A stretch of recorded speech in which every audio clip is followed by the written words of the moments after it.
So picture this. There is a master painter who creates these staggering, hyper-realistic three-dimensional portraits, right? Yeah. And they're doing it using a palette of only 5 colors. Just 5. Right, which is wild to think about. Meanwhile, a beginner can go to an art supply store, spend an absolute fortune on, like, 50 exotic tubes of paint, and their finished portrait will still look like a flat, cheap plastic mask. Yeah, the classic flat canvas ghost. We've all seen it. Exactly. So today we are taking a deep dive into a stack of sources that completely deconstructs why this happens. We've got optical physics papers, neurobiology journals on visual perception, and at the center of it all, these incredible methodological notes from Rodolfo M. He's a grandmaster from GRUPO RAIIM, and his process is just, it's mind-blowing. It really is.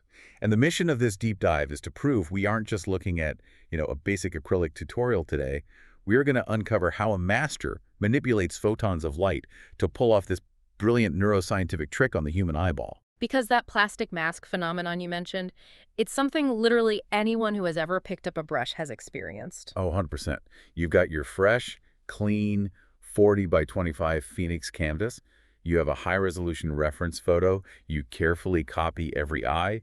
You measure the lips. You perfectly trace the contours of the jawline. And then you step back, and you're greeted by this alien with way too much Botox. Yes, it's so discouraging. It's a devastating moment for a student. But, the trap they fell into isn't actually a technical failure of their hand. Wait, really? Yeah, the failure happens before the brush even touches the canvas. It's an optical and, honestly, an evolutionary trap. Okay, I have to push back on that just intuitively. I mean, if I'm holding the brush and my hand perfectly traces the precise curve of like an almond-shaped eye from a photograph, Right. how is the resulting dead painting not a technical issue with my hand?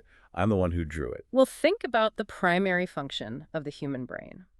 It is an unforgiving survival machine, and it's built to compress data. We process millions of pieces of visual information every single second.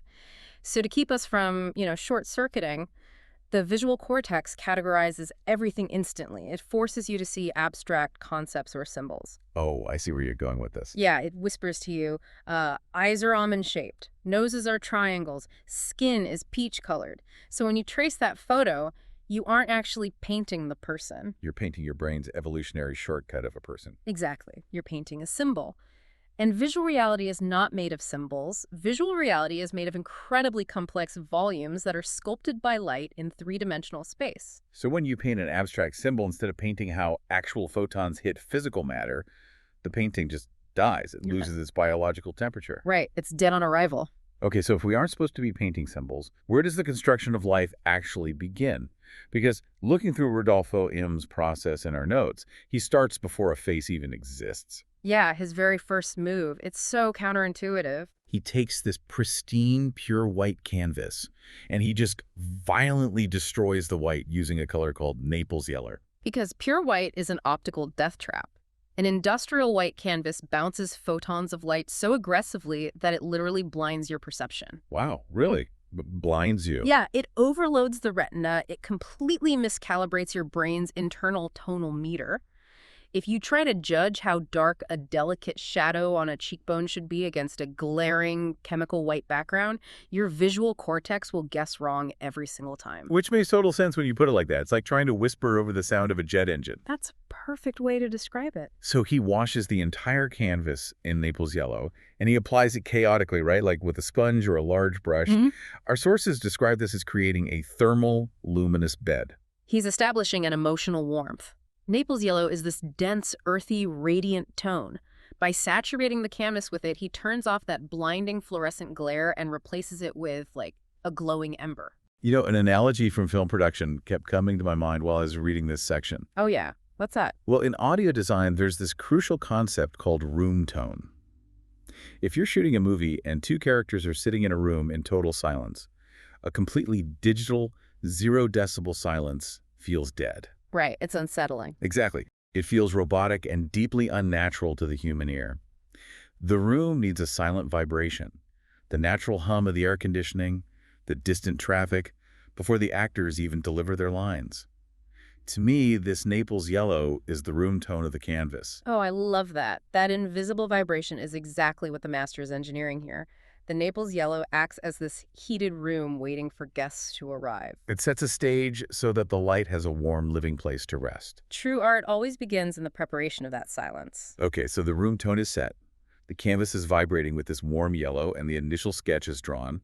Now, the painter needs to build the very first layer of shadows to create the volumes of the face. And our sources say he uses his second pigment for this, which is burnt sienna. But looking at the application notes, this is exactly where my amateur instinct would absolutely ruin the painting. How so? Well, if I want a dark shadow under the chin, I would grab thick, opaque paint straight from the tube and just slather it on like chocolate frosting. But Rodolfo M. heavily dilutes the burnt sienna into this watery wash. Why is he making the paint so weak? Because using thick, opaque paint at this foundational stage is literally optical murder. Optical murder, that's intense. It really is. Thick acrylic paint acts like a brick wall. If you slather it on, you instantly suffocate the inner light of the canvas. You're throwing a heavy, dark blanket over that heated room you just built. So you completely lose the room tone. Permanently. But by highly diluting the burnt sienna with water or an acrylic medium, the molecular structure of the polymer actually changes. The pigment particles spread out, suspended in a clear binder. So the paint literally becomes translucent. Exactly. It behaves optically like a pane of smoked glass. Oh, wow. I see the physics of this now. Photons of ambient light from the room you're sitting in travel down. They pass right through that dark, translucent, burnt sienna shadow. Yes, they travel through it. They hit the lively Naples yellow underneath it, and then they bounce back out to the viewer's eye. Form is born from that exact collision. A master doesn't draw a dark outline to create a jawbone. Right. They sculpt form through the interaction of trapped background light pushing through translucent darkness. You are letting the canvas breathe through the shadows. That is just brilliant. Okay, so we have these soft smoked glass walls of burnt sienna now. We've got the gentle curves of the cheeks and the jaw. But a human face isn't just soft curves. No, not at all. It's a complex landscape of ravines and caverns. A painting with only soft shadows still looks like a flat coin. Yeah. It needs extreme depth, like abysses. Which requires the third pigment in the master's incredibly minimal palette, which is raw umber. Now, unlike the fiery warmth of the sienna, raw umber is a cold, slightly greenish, and heavily muted tone. And he places this pigment only in highly specific hidden corners, right? Like the deep eye sockets, the dividing line of the lips, the inner depths of the nostril. Only in those hidden corners, yes. It's funny, another analogy came to mind here, an architectural one. If the burnt sienna raised the outer walls and the soft pillars of a Gothic cathedral, the raw umber is carving out the deepest, darkest vaults where the mystery hides. That's a really evocative way to picture it. And it seems like such a tiny detail, but if you look at the reference photos, the impact on the canvas is massive. Yeah, the depth is staggering. Why does such a small touch do so much? The impact entirely relies on the intuitive neuroscience of spatial distance. The human brain calculates depth almost exclusively based on edge contrast. Okay, so looking for those extreme differences. Right.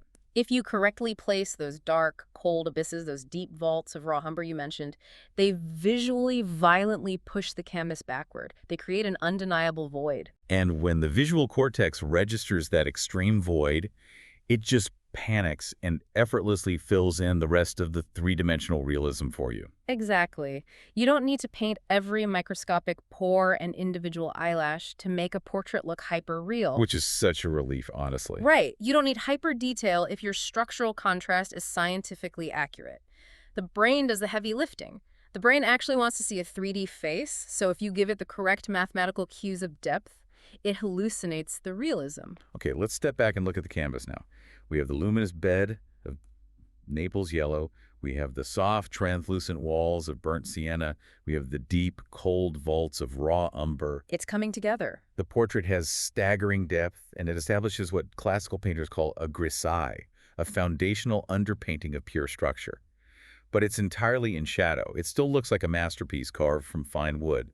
It needs the illusion of flesh. It needs direct light. This is the climax of the lighting structure, but there's a massive trap here for the untrained eye. Right. Looking at the sources, he completely ignores pure white, which feels absolutely insane to me. I know, it's the first thing you'd reach for. If I want a cheekbone to shine, my instinct screams to grab a tube of pure titanium white, the brightest chemical white possible, and just stamp it right on the high point of the cheek. Why does the master refuse to use it? Because pure, inorganic white visually freezes the painting. Titanium white is this brutal, entirely opaque chemical element. Okay. If you put it directly onto a portrait, it instantly drains the blood from the work. It operates optically like the harsh, flickering, fluorescent light of a butcher shop. It makes human skin look like dead chalk. So instead of the butcher shop light, he creates a warm white.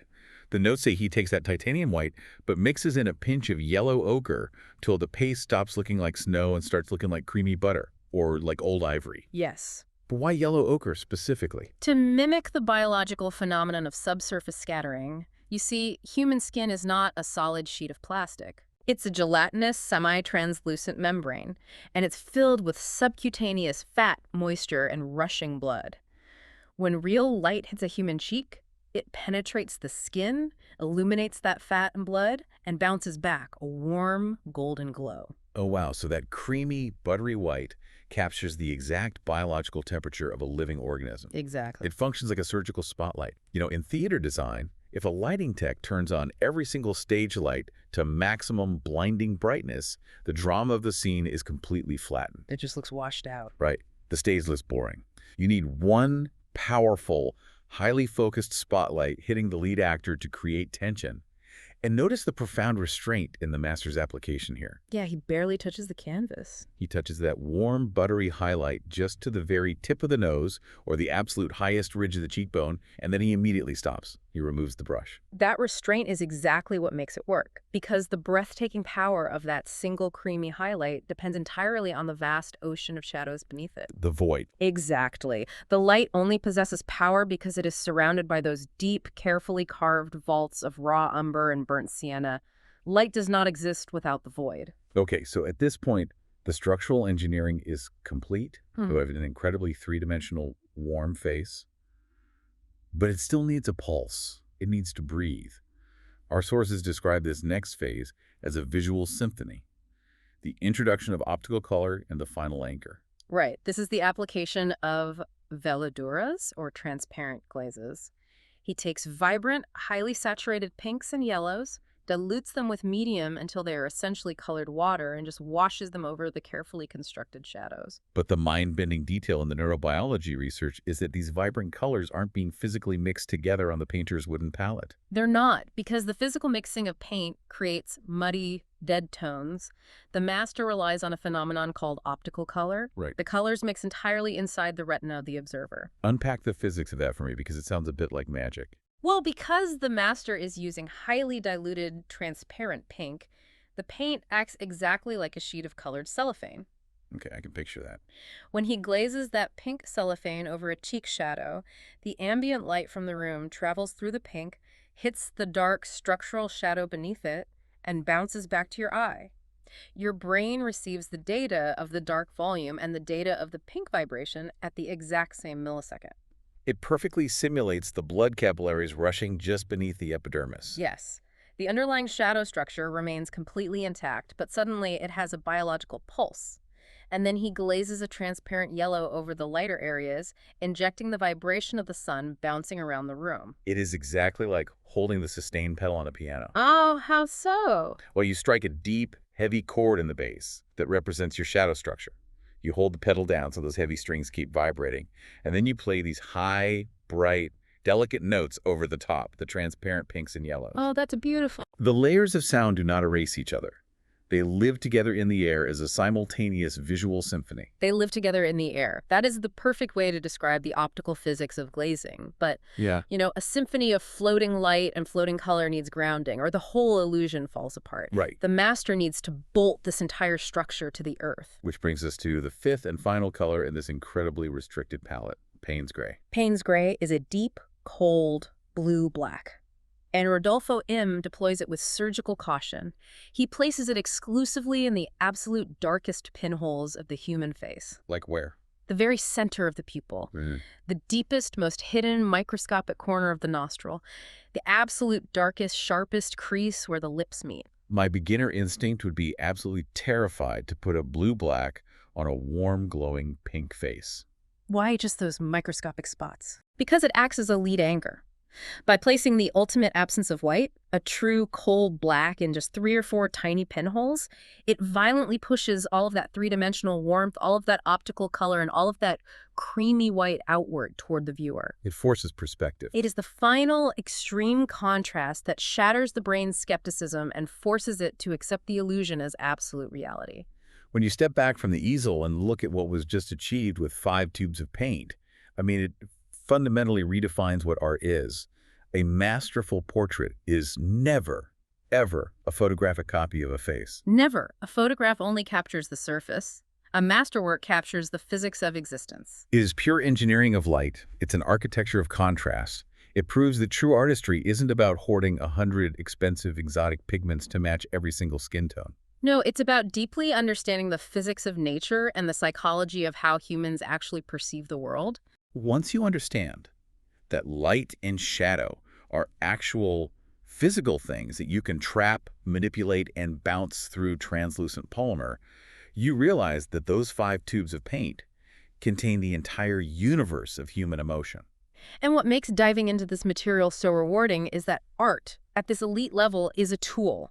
It rewires your brain. Completely. It forces you to actually see the world rather than just passively look at it. It shatters those evolutionary shortcuts we talked about earlier. Exactly. So we want to leave you with a philosophical challenge for tomorrow.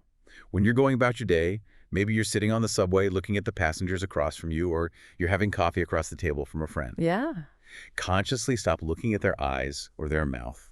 Discard those cheap plastic survival symbols that your visual cortex tries to force on you. Strip away the categorization entirely. Look for the pure light. Find exactly where that creamy, buttery brushstroke of warm white would hit the peak of their cheekbone. Look for the cold, greenish abyss of the raw umber, hiding just beneath their jawline, holding up the entire structure of their face. Watch how the ambient light bouncing off a coffee cup acts as a transparent glaze of yellow across their skin. Ask yourself, is the very way we see the faces of the people we love just another grand optical illusion, dictated entirely by the miracle of contrast?